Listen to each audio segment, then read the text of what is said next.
शेतकऱ्यांसाठी आजच्या सर्वात मोठ्या टॉप आणि ठळक बातम्या आपण या ठिकाणी पाहतोय. पहिलीच बातमी आहे, पुढील 48 तासात पावसाची शक्यता, हवामान विभागाचा अंदाज.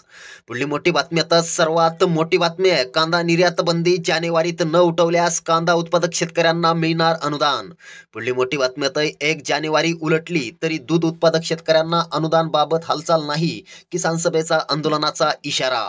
पुढली मोठी बातमी आता आहे, मंत्र्यांना दौऱ्यासाठी वेळ पण शेतकऱ्यांसाठी नाही, कापूस उत्पादक शेतकऱ्यांची प्रतिक्रिया.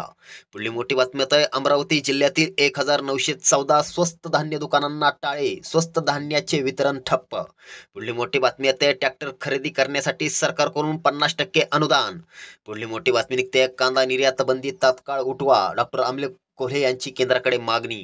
पुढली मोठी बातमी आता, 8 जानेवारी पासून शेतकरी संपावर जाणार. पुढली मोठी बातमी निघते, शेतकऱ्यांना नव्या वर्षात मोदी सरकारची भेट, पंतप्रधान किसान योजनेचा 16वा हप्ता याच महिन्यात होणार जमा. शेतकऱ्यांसाठी या होत्या सर्वात मोठ्या टॉप आणि ठळक बातम्या. व्हिडिओ आवडला तर नक्की शेअर करा.